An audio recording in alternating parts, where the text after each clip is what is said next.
does not want to stay. All right. Hey, everybody. Thank you all for joining. I think we have a group of like 30 folks here. For our amazing panelists / Avocademy graduates, the folks on this call are primarily people that are not already part of Avocademy. Ooh, there's some weird background noise. Roxana, I might mute you for a sec. That's okay. Yeah. I don't know. Yeah. Okay. So the folks on this call are not part of Avocademy. So I'm going to do just a quick intro about the program. And then if you all maybe want to go around and just share a little bit about your background, like what you were doing before you joined the program, before you decided to transition into UX UI, and then what you're doing now. I think that will be super helpful for folks. For those of you that are not super familiar with Avocademy, we are a UX UI design program. We have 2 programs, so you'll hear terms like UX UI Foundations. That's our intro program. 2 months, happy to go into details about that. And then once you finish that, there's the Career Jumpstart program. That's where we do real world projects and we help you kind of land a job and help you through the interview process. So that's a little bit about the terminology. If you all have questions about the programs or for these lovely folks that are on the call today, feel free to start putting them in the chat. We'll do some brief introductions and then we'll start taking questions from the chat. Roxana, do you want to start? Sure. Can you hear me okay? Okay, nice. All right. So I'm Roxana. So I currently work as a UI UX designer at Genopets, which is a NFT gaming startup. And before all of this, I was actually on my way to vet school, but had a whole career change.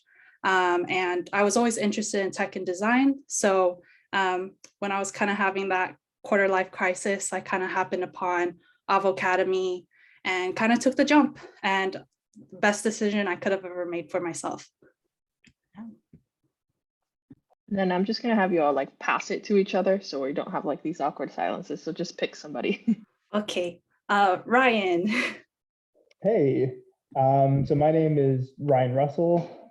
I got my degree in psychology, worked briefly in the mental health field, and then moving on to the business side of healthcare, where I worked for about 5 years. I was training for the Air Force to become an officer in the Air Force.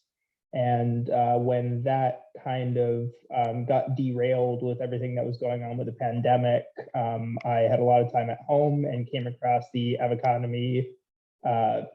I think it was on TikTok, honestly. And I was already doing a lot of really close work with implementation teams, working with the hospitals in the state of Georgia, implementation teams, software, and working on how we were experiencing our user experience with their software.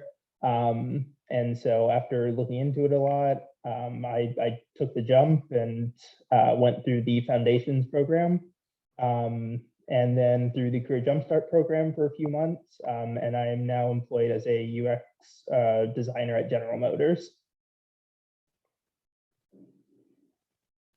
And pass it over to somebody. I'm gonna pass it over to Jane. Is Jane here now?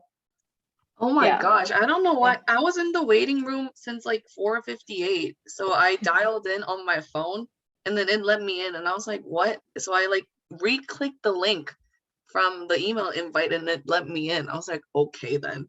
So I was gonna be in that meeting room for like 10 hours if I didn't check it on my phone.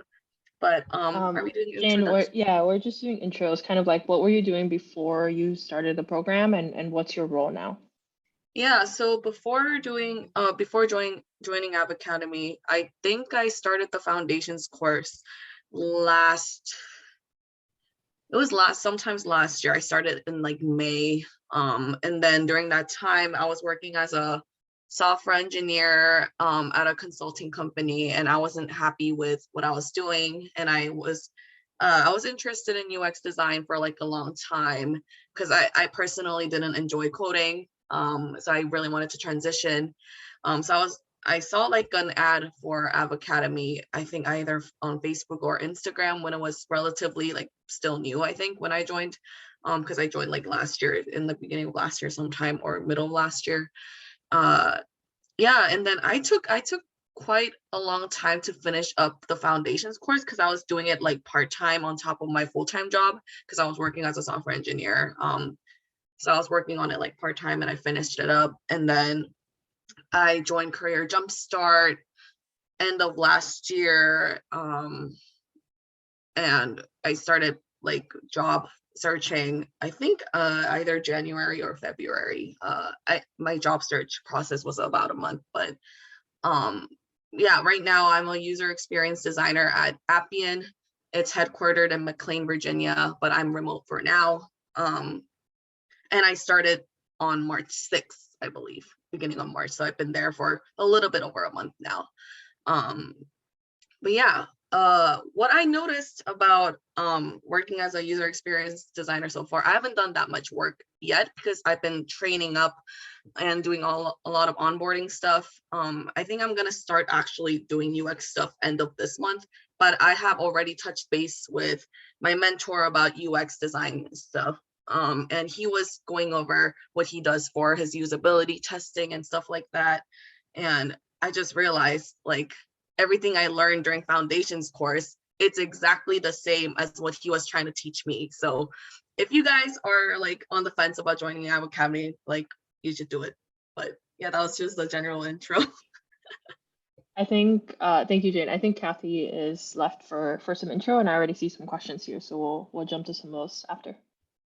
Okay, so hi, my name is Kathy. About my background, I didn't have any experience in tech, wanted to get in tech, but didn't want to code, which is like a basic, I don't know, I think that's idea, but I've learned about UX design through LinkedIn, did a lot of research. I found out some of my friends also did UX design. So I kind of asked them like, hey, like, what is this field about? And did a ton of research. That's how I landed at Avocademy because it's affordable and it's accessible.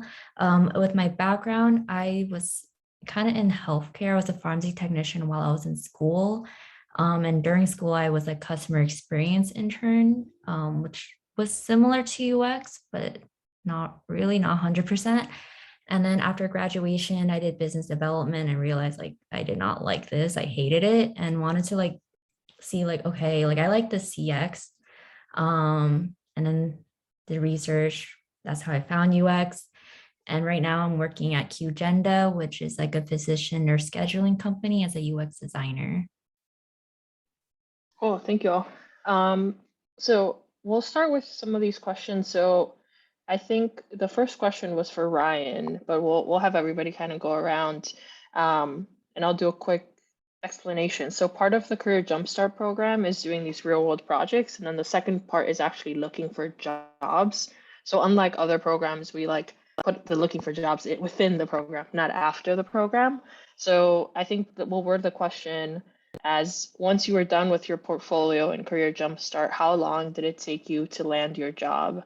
And Kathy, you can go first if you'd like, and you can just approximately. I know Kathy was our fastest student, I think. No. So this is not standard. It took me about 3 weeks, and then I'll pass it to Ryan. It took me about a month and a half. Yeah, and I'll pass it to Jane.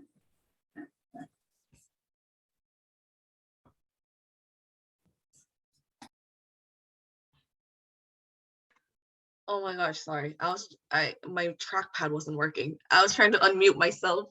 It took me about a month or a little bit over a month, but I was also like aggressively applying.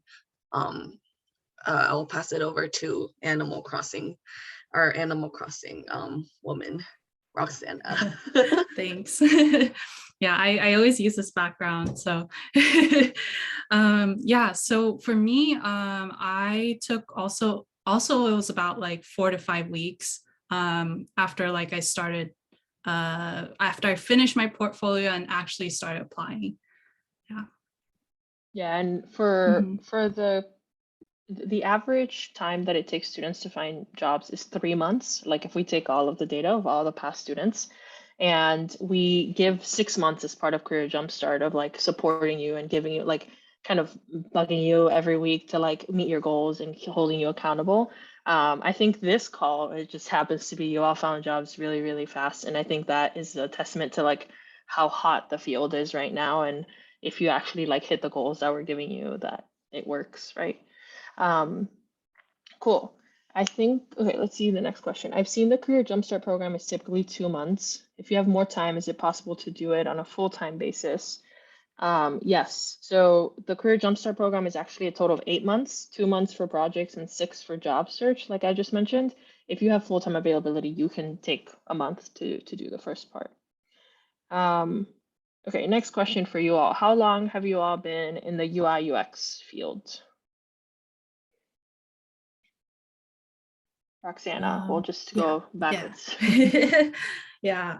So I've been, starting my UI UX journey with Avocademy. I started last October.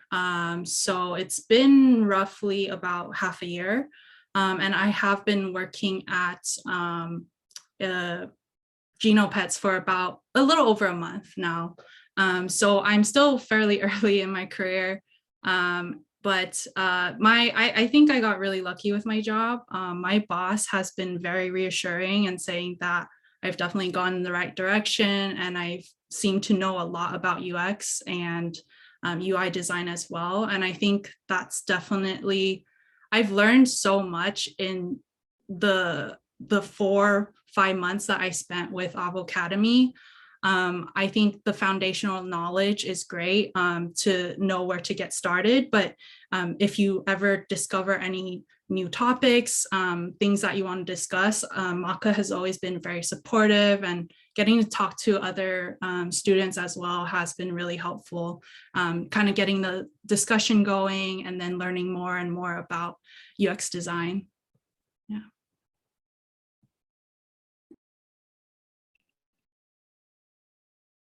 Jane, if you want to go next. So question was, how long have you been in your job? So I would say my total experience in UI UX is probably anywhere between half a year to a year. I mean, I started the foundations course like last April or May. And then I joined Career Jumpstart in like October or November, and I started my job in March. So yeah, it's been less than a year. So I'm also still relatively new, but I, like Roxana said, like I've learned so much during Avocademy that like I felt prepared enough for my first user experience designer job.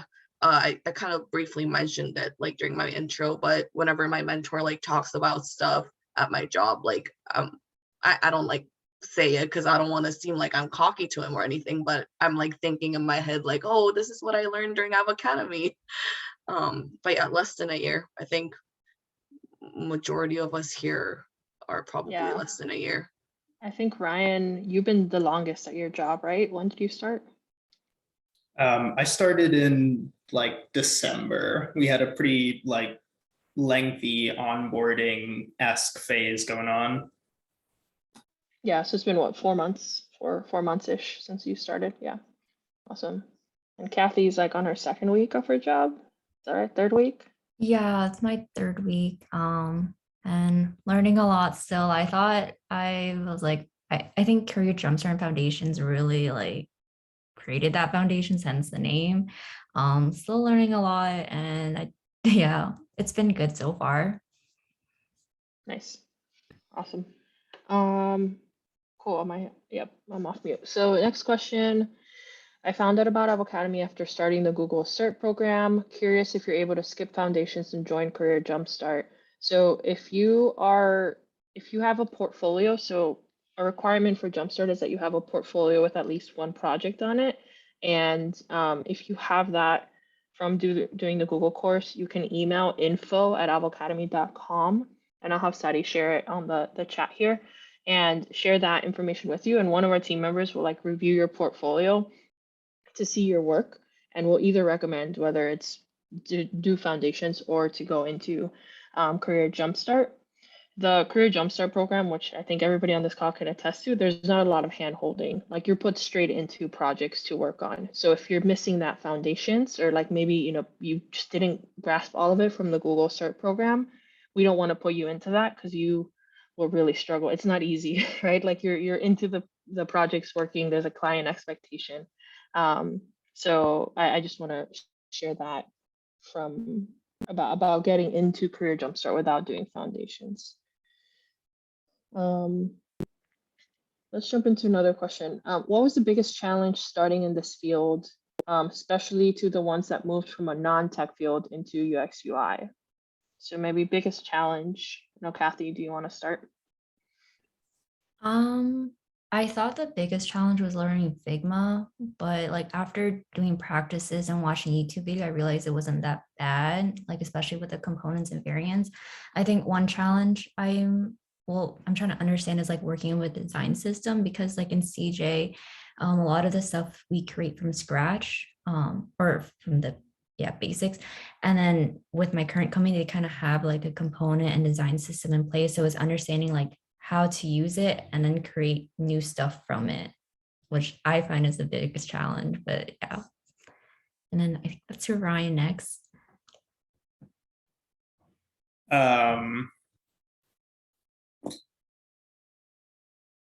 Man, I'd say the biggest struggle could have potentially just been the different way of working if you're not used to working in a more tech-based, sprint-based like field.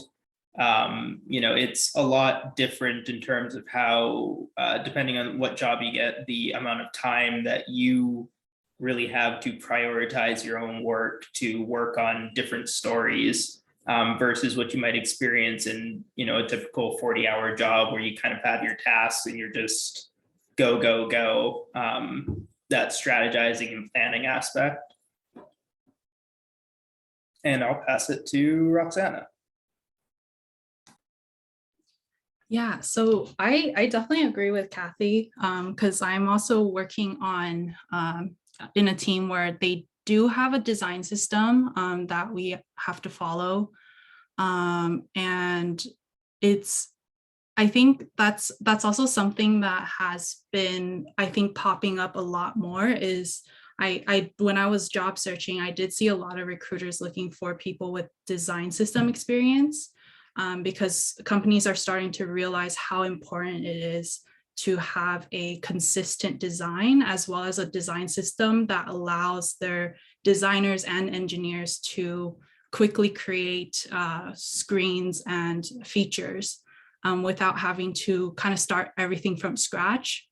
But other than that, I think what I found hard was before, when I was working as a vet tech and in that kind of field, it was very much learning a lot of knowledge and then just kind of almost going on autopilot. But I think with the UI UX field, and in the tech field in general, I think you do kind of have to slow down and think about a lot of things. I think especially as a UX designer, you do have to kind of slow people down and think about how the product affects the user and what kind of purpose it's serving, which I think is something that I didn't really have to think about too much before in my field.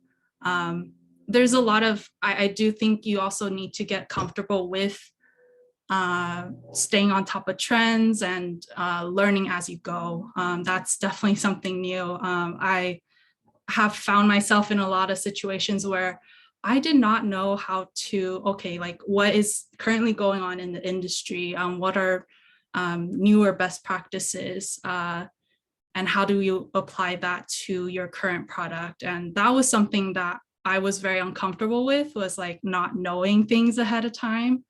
But over time, it's become more of a challenge and something fun to do that'll kind of help you learn more and become a better designer.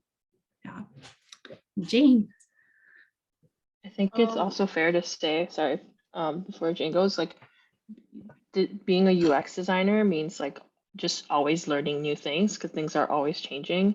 And I think that's something we tell you all. It's like we teach you how to learn because like the tool we teach you might change, and in 2 years there may be another tool, right? Or like another best practice or another piece of research that comes out. So I think it's great that you pointed that out. Go for it, Jane. Sorry. So I come from a tech background, but I still found it very difficult to transition into UX UI because there are some similarities between like an even more technical field where you're just coding all the time versus a UX designer. There are some similarities, but other than the fact that they work closely together and they're both in the tech field, they're still very different. So for me, the hardest thing was like finding that difference and then like transitioning the skills I learned, like transferring the skill I learned as a software engineer to a designer. So a lot of the skills were actually like the soft skills that I was able to transfer, like working in a team, working with different kinds of people.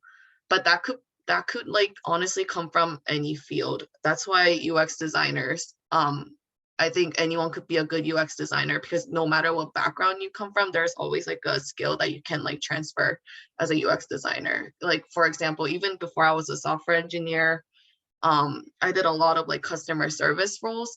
So like there's like transferable skills there, like customer service and then people skills kind of thing.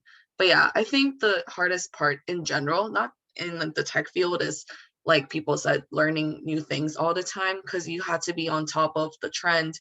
And like if you know Figma or Sketch or Adobe XD now, like Maka said, there might be some other software 10 years down the road or even 2 years down the road that's like a very new software. So you need to be able to be like adaptable and be able to learn quickly. Yeah. Yeah. Cool. I think, Jane, you touched on something that there was a question here. So we'll do like a fast fire question. Name one skill that you all brought from your previous career experience into UX. Communication. Communication. Yeah. Roxana. Dang, she took mine. Yeah. Yeah, I mean that's a huge one. I would Yeah. say also empathy. As cliche as it is, yeah. Brian or Kathy? Being able to collaborate with others and being open-minded. Yep, that's a big one. Being able to pivot and navigating internal political climates. Yeah, communication, basically all around. Awesome. Let's pivot real quick to talking about the job search. So what was an obstacle you found while applying to jobs in UX? So when you started your job search, I know it was pretty short for all of you, but what's something that maybe you didn't expect or that came up during that process? Kathy, you want to go first? I think you're off mute. Yeah. Okay. I would say when I first started applying, it was kind of intimidating how it said like 3 to 5 years or like plus 1 year. And I was like, okay, I don't know if I'm like qualified, but then I was like, okay, I'm just gonna apply and just started rapidly applying. And like, I don't even look at the number of years anymore. I don't with obstacles, I'm not entirely sure. I felt like the job search wasn't too bad.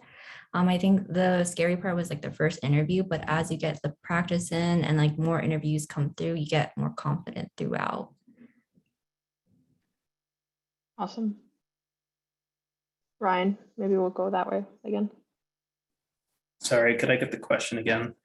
Yeah, what was like an obstacle you found when applying to jobs or something that surprised you in your job search process?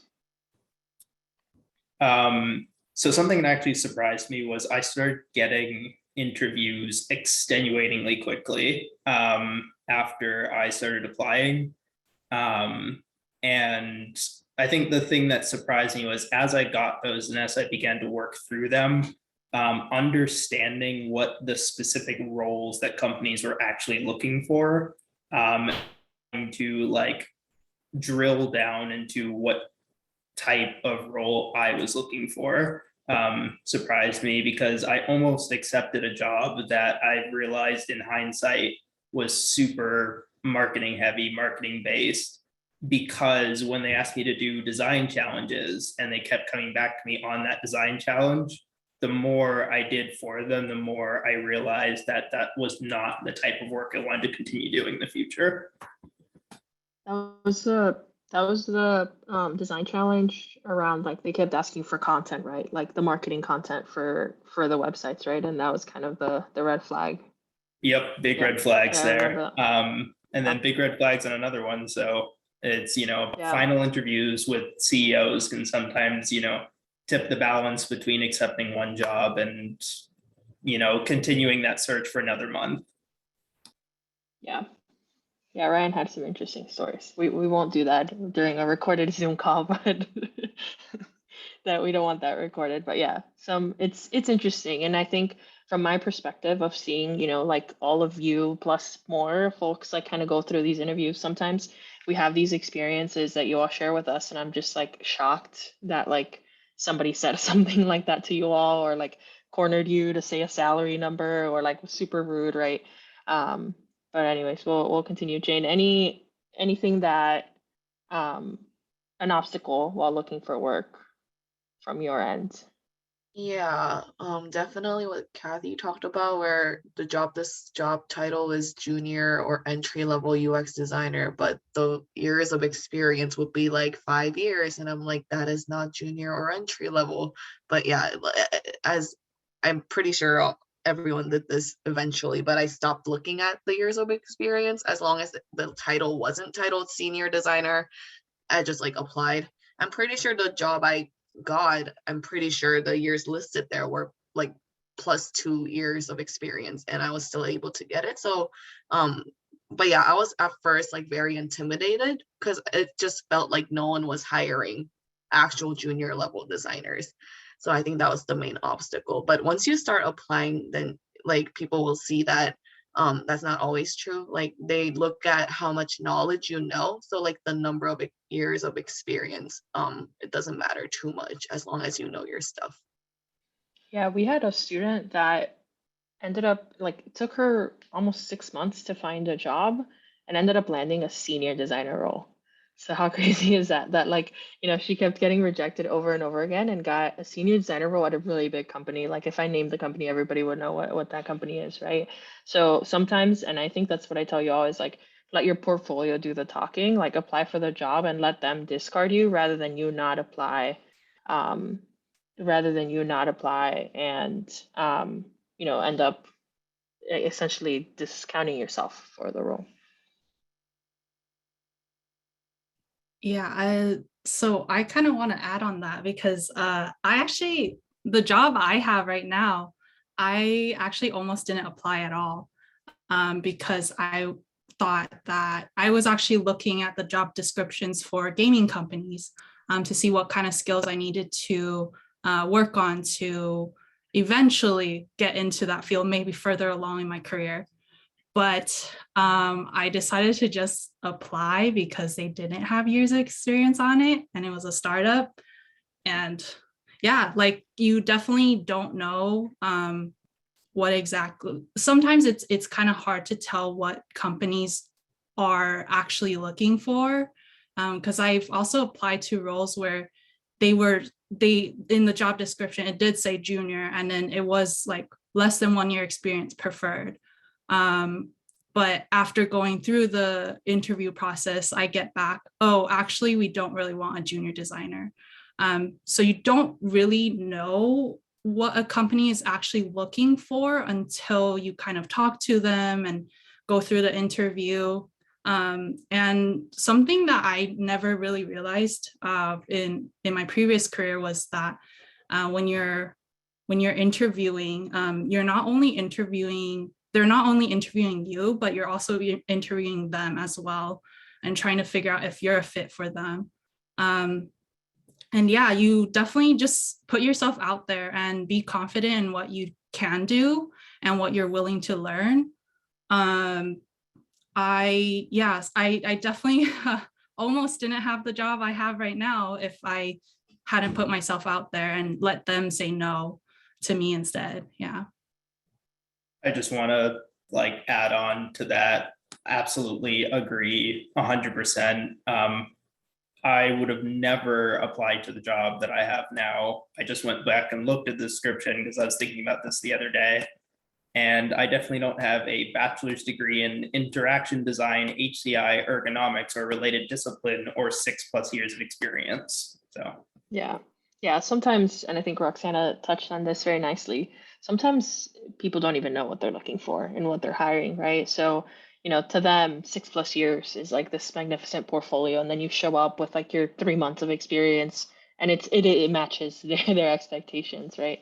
So, and I think we help with some of that, where I think constantly I was on calls telling you guys, like, just apply, just apply. It's fine, just apply. So hopefully if anybody gets anything out of this call, that is helpful. Let's talk about work-life balance. And maybe if we can just quickly go around and just share, like, are you working more than 40 hours a week? I think all of you are remote, but feel free to share that. And then, like, what does it look like in terms of flexibility? And maybe Ryan, if you want to start. Sure. I am full-time remote, and I work from home most of the time. I don't work more than 40 hours a week, I wouldn't say. My job really, my studio really tries to prioritize work-life balance, and is very active at making sure that you have the time that you need to be able to recover or, take care of yourself in order to help continue producing awesome work.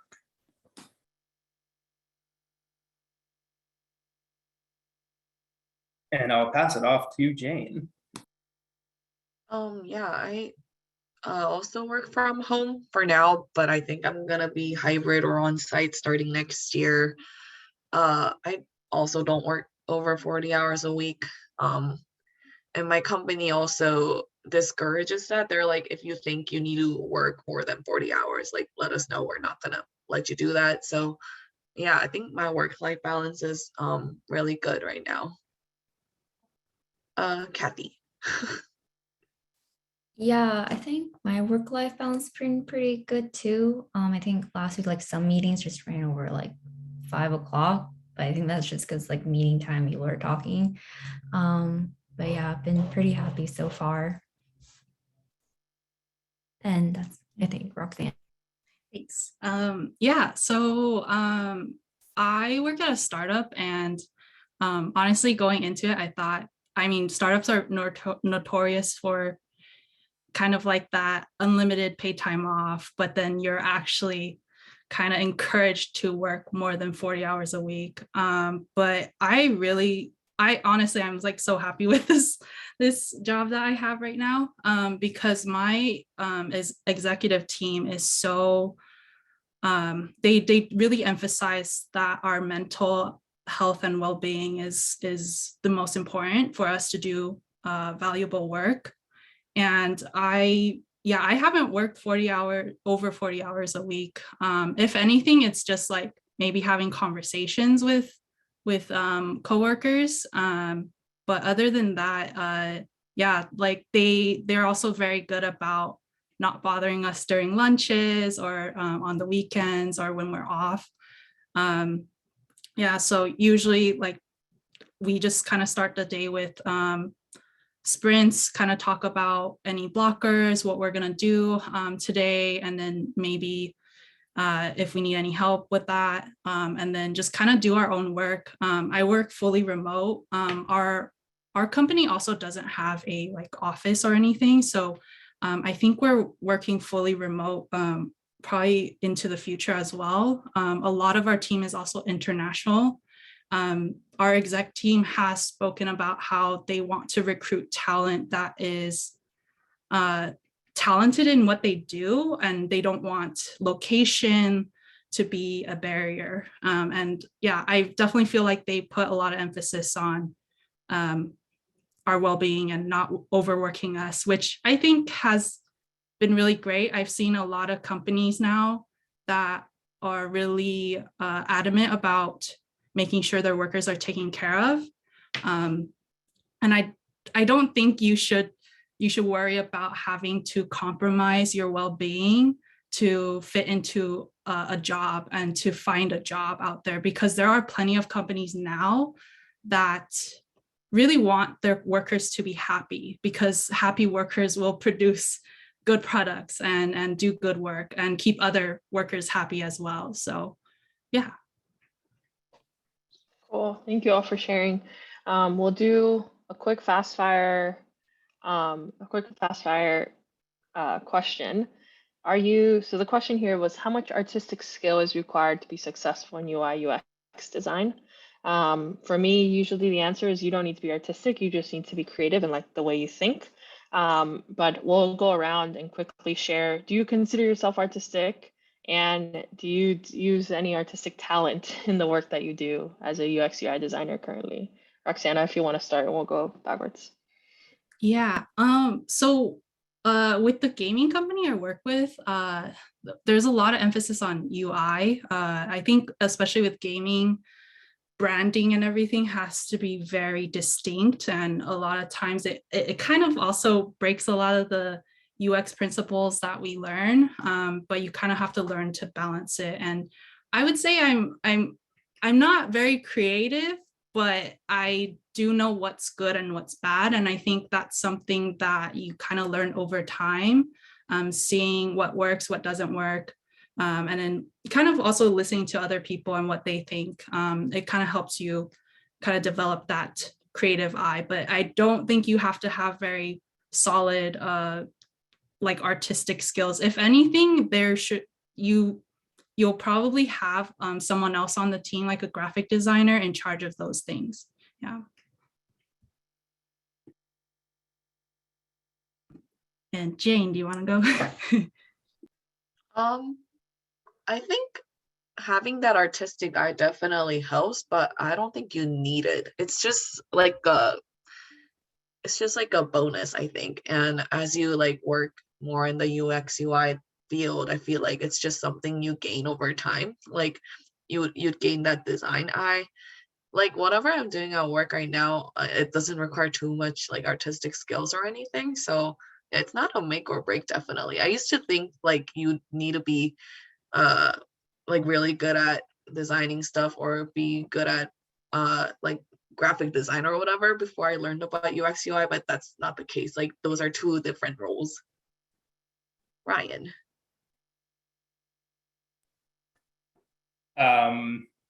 I can't draw to save my life. So I would definitely start there. Having some background in just understanding like art and like art theory, maybe, or like even if you just touched on it, like in psychology, we do color theory. Stuff like that will definitely help, but you definitely don't need to be artistic to become a UX UI designer. UI designers and the visual designers are kind of more that role in there. And I think I'm last. I personally love UI, but I don't think you need to be super artistic, especially it depends like where you land, especially if they have like a design system, you just have to take those components and lay it out properly. Because currently with my role, it's more like, yes, UI is important, but it's also like understanding like what's the most efficient way for the user to accomplish a certain task and the least amount of clicks. So just understanding the UX, but the UI helps with like how everything should be organized. Cool. So there was a question here around industrial design background and how there's a couple of folks in industrial design transitioning into UX UI if it's a good fit. I can share two stories about industrial design backgrounds that just come to mind. One of them, Sarah, who's one of our past students, currently working at IBM, industrial design background. There's a lot of overlap between industrial design, like physical product design, and UX UI design. So she had a great experience, of course, and then is now at IBM. And then Gavin, who I mentored previously before Avocademy, industrial design background, I think one of my first mentees, really great experience, and actually he works where Kathy works now. So Kathy works with Gavin now at QGenda. So there's definitely a lot of overlap between both of those. And I think Ryan, you commented on that in the comments, so I won't touch on that anymore. Let's go around and maybe share a little bit about the interview process for the current job that you have. So like how many rounds of interviews, what were they, stuff like that.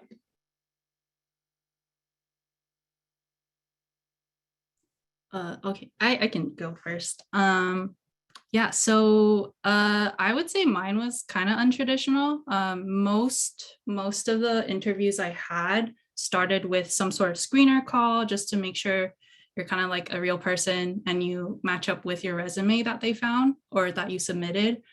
And then followed up with like a live video call with someone on the team usually. So and then usually there's different stages to that. So depending on how thorough or how in depth they want to go, it could be anywhere from like 2 to 3 interviews to like, I know like bigger companies do like weeks of interviews, which luckily I did not have to go through that. But the one that I currently have, I just did a screener video call. Actually, I thought it was gonna be a phone call, but then he actually sent me a Google link and he was like, oh yeah, we can just hop on. And we just had like a screener call just to make sure I'm a real person, like I match up with what they saw on my resume, and then just to see if I was a culture fit, which I think usually the culture fits more towards the end. But for them, they were really wanted to know if I would be a fit first before they continue with the interview. And then the second part was I had a take-home design challenge where I had to recreate their UI out of their wireframes, and then also just cleaning up layers using auto layout, things like that. So like the design challenge I did was a little bit, I think, more complex, but I really enjoyed it because for me, I really struggled with selling myself.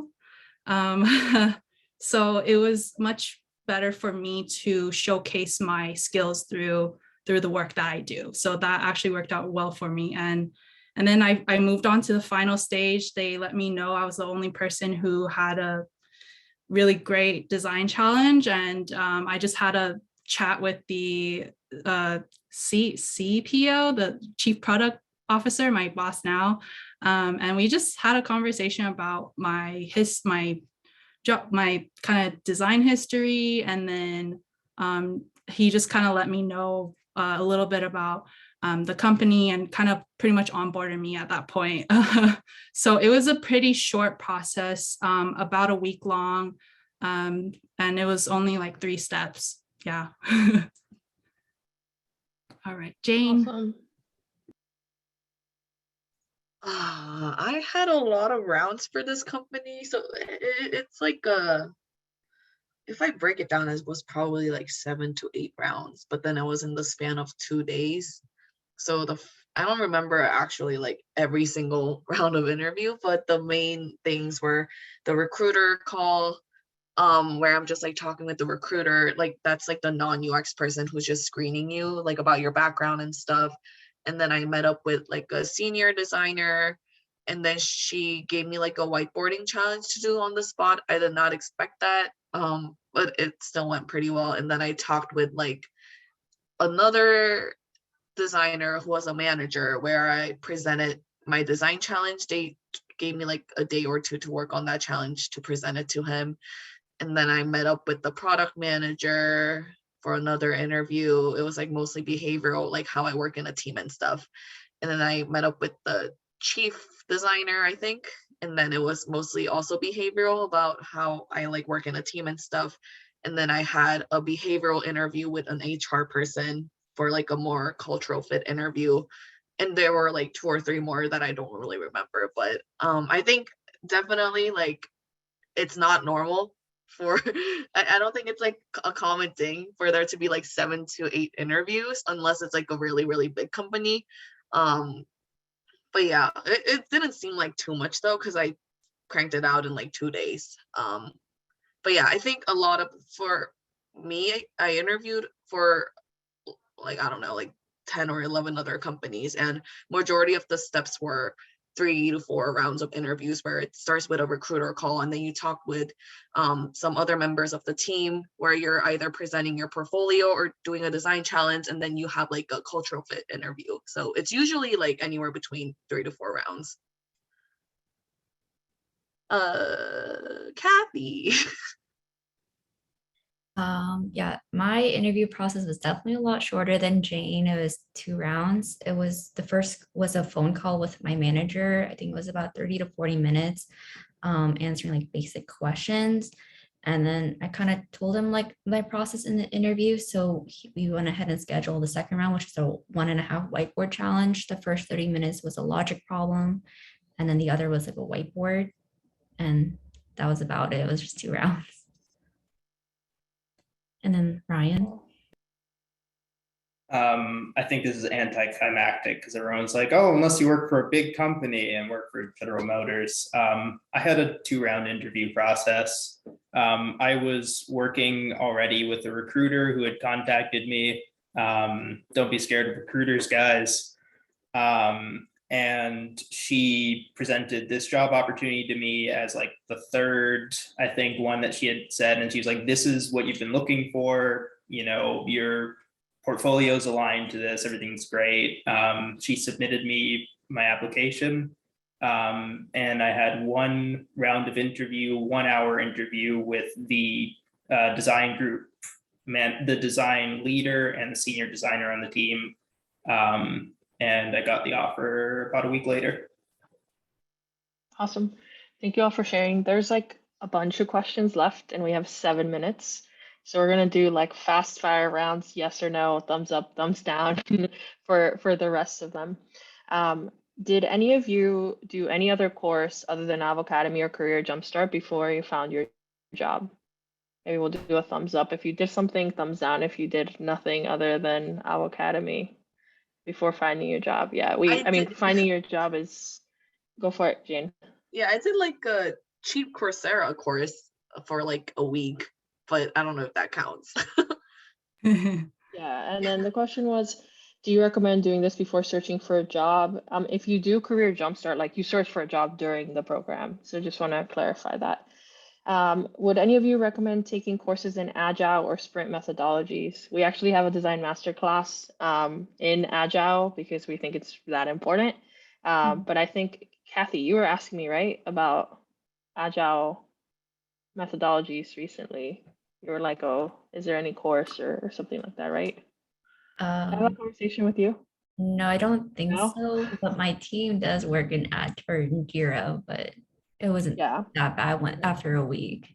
Yeah, for some Career Jumpstart projects, we do work in Agile formats if we have long enough time. For others, we don't, but we do recommend you familiarize yourself with it because you're going to get asked questions in your interviews. And I think, Ryan, it really helped you because you're Agile certified, right? Like Scrum Master certified, is that right, Ryan? Yeah, I have a Lean Six Sigma certification. Yeah. So I remember that was like really helping you when you started applying for jobs, and they always brought that up in your interviews. I mean, there's a question here: how hard is a UX designer role? I don't know if we can accurately answer that, but on a scale, let's do this. How much do you enjoy your job on a scale of 1 to 10? Roxana, you can start. Oh, I mean, like 1,000. Yeah, it's challenging. It's definitely challenging. I don't think I wouldn't say it's an easy job. It's not something that you can just like kind of like sit along for the ride. There's definitely a lot of thinking that goes into everything that you do, and working with people is always, it can be a challenge. But yeah. I think the work that you do is very meaningful, and it's a lot of fun. You're always challenged, and yeah. Jane, one scale of 1 to 10. It's hard for me to rank it because I'm still like semi onboarding. But I think it's gonna be a 10 because yeah. Ryan, Kathy. Oh, yeah. Yeah. 10 out of 10. I literally find myself saying that I love my job every other day. Yeah, one of the most challenging things that I've done, like mentally thinking about things, but fulfilling as anything. Yeah, mine is also a 10 out of 10. The product is complex, but it's fun to learn about it and understanding on a daily basis. Cool. Thank you, guys. There's a question here. Do you believe age has an impact on the field in terms of maybe switching careers late in life? We have a blog article. If you search like am I too old for UX design Avocademy, there's a blog article that kind of goes into detail, but actually it's easier for us to help place individuals that have some work experience versus a brand new college grad. I'm not saying it's hard if you're a brand new college grad, but it does take approximately 3 to 4 months if you're brand new, because companies need to take not only a risk on hiring a new designer, but also a new person that has never worked before. So I think if you're transitioning later in life, it's almost a bonus in my opinion. Let's see, I lost.